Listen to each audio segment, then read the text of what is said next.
Sticking with the baseball news, I want to talk about the Cardinals and Jordan Walker. He's been sent down again, 22 years old. Man, you got to feel for the kid, Jordan Walker. He was once the number one prospect in all of baseball.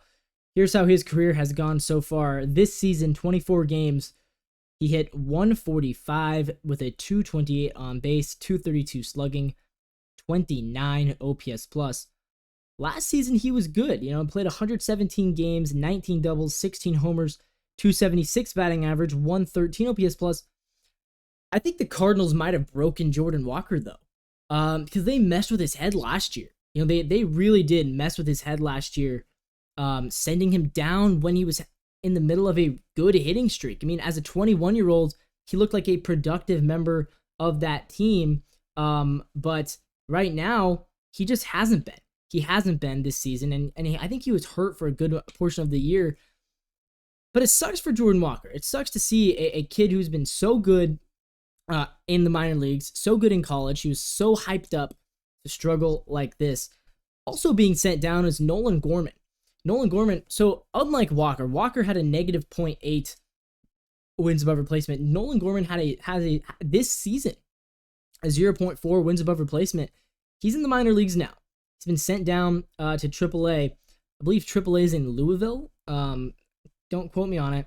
Nolan Gorman in his third season, again, a really, really hyped up prospect. He was a top 10 prospect in all of baseball.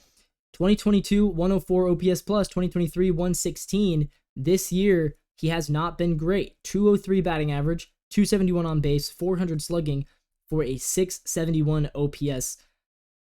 50 runs batted in, still hit 19 homers, 15 doubles, but he just hasn't been getting on base enough, and he hasn't been getting enough hits. So Nolan Gorman, Jordan Walker now in AAA.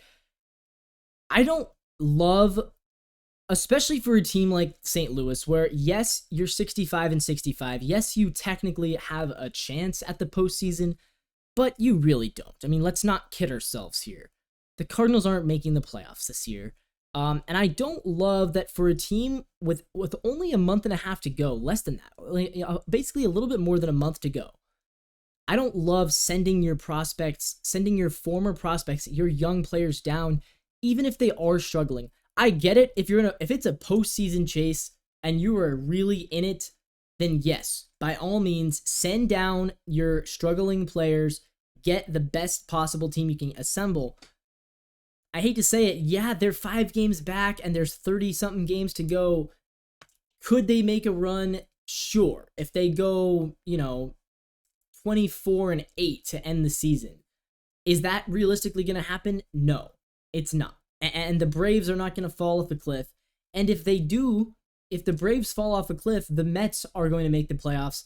It's not going to be the Cardinals. I don't know how to get it in their heads. Yeah, I get it. Like, they're trying to be competitive, but you're so late in the season at this point. You're going to destroy Nolan Gorman's confidence by sending him down.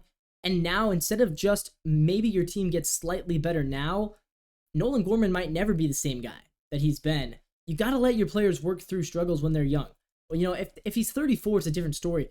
For a 24-year-old who is really hyped as a prospect and has proven he can be good before, to have such a short leash on him, that is quite telling to me. So I'm not sure if I agree with what the Cardinals are doing here. I say let your kids play.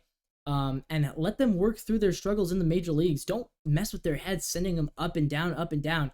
I don't agree with that. That's, in my opinion, that's not a winning strategy.